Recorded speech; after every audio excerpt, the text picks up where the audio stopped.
Welcome back. అదేవిధంగా నెల్లూరులో YSRCP MLC Parvathareddy Chandrasekhar Reddy DSC 2025పై సంచలన ఆరోపణలు చేశారు. టెట్ బిఎడ్ రాయకుండానే స్పోర్ట్స్ కోటాలో ఉద్యోగాలు ఇచ్చారని, ఫస్ట్ ర్యాంకర్ నవీన్ పేరును కావాలని తొలగించారని అంటున్నారు. ఈ ఆడియో క్లిప్పింగులు 15 లక్షల రూపాయలు లంచాల ఆరోపణలపై విద్యాశాఖ మంత్రి నారా లోకేష్ కానీ లేదా ప్రభుత్వం కానీ స్పందించిందా లేదా అన్న దానిపై మరిన్ని అప్డేట్స్ మా ప్రతినిధి మల్లికార్జున్ లైవ్ ద్వారా అందిస్తారు. చెప్పండి మల్లికార్జున్.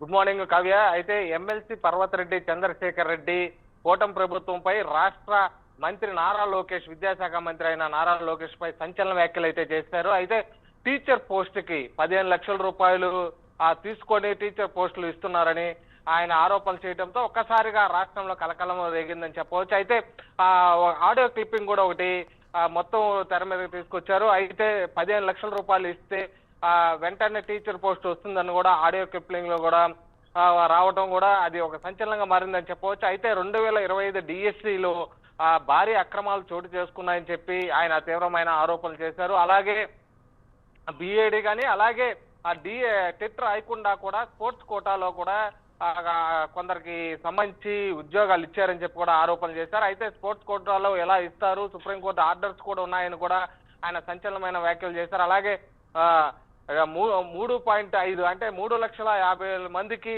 సంబంధించి అన్యాయం జరిగిందని, మొత్తం దీని మీద సిబిఐ విచారణ జరిపించాలని కూటమి ప్రభుత్వం నిరుద్యోగులకు ఉద్యోగాలు కల్పించాలి, కానీ అర్హత కలిగిన వారికి కాకుండా అనర్హతగా ఉన్న వారికి కొందరికి వారికి సంబంధించిన వారికే అమౌంట్లు తీసుకొని ఇలాగ టీచర్ ఉద్యోగాలు ఇచ్చారని, ఎన్నో శాఖలు మలినమయ్యాయని, నాణ్యతమైన ఉత్తమమైన టీచర్ ఉద్యోగాన్ని కూడా ఇట్లాగా మలినం చేస్తున్నారని కూడా కూటమి ప్రభుత్వంపై ఆయన తీవ్ర స్థాయిలో ధ్వజమెత్తారు. అలాగే గత ఎన్నికల్లో ఇచ్చిన వాగ్దానాలను కూడా కూటమి ప్రభుత్వం నిలబెట్టుకోలేదని, 2014 to 19 వరకు కూడా ఆ కూటమి ప్రభుత్వం టీడీపీ ప్రభుత్వం అధికారంలో ఉన్నా కూడా టీచర్ పోస్టులు మాత్రం 6,000 చిల్లర వరకే రిలీజ్ చేసిందని చెప్పారు.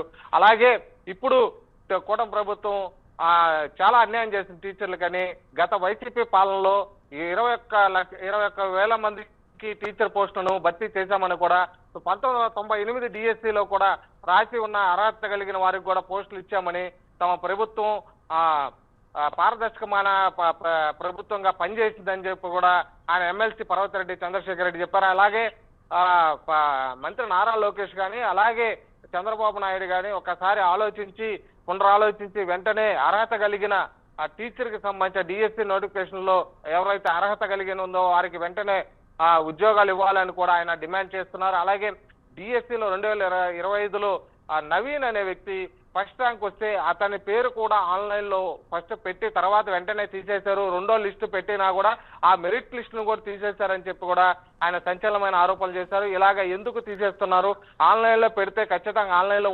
ఉంచాల్సిన బాధ్యత రాష్ట్ర ప్రభుత్వానికి ఉంటుంది. అలాగే విద్యాశాఖ సంబంధించిన వెబ్సైట్ లో ఉండాలి, కానీ ఆ వెబ్సైట్ లో లేకుండా తీసేవేయడంలో దీంట్లోనే అవినీతి చోటు చేసుకుంది, భారీ అక్రమాలు జరిగాయని చెప్పి కూడా ఆయన డిమాండ్ చేస్తున్నారు. సిబిఐకి వెంటనే విచారణ జరిపించాలి, చిత్తశుద్ధి ఉంటే కూటమి ప్రభుత్వానికి దీని మీద సిబిఐ విచారణ జరిపించి నిజంగా అర్హత కలిగిన వారికే ఇచ్చాము అని చెప్పి కూడా నిరూపించుకోవాలని కూడా ఆయన డిమాండ్ చేశారు. Kavya. Thank you Mallikarjun, thank you for the updates.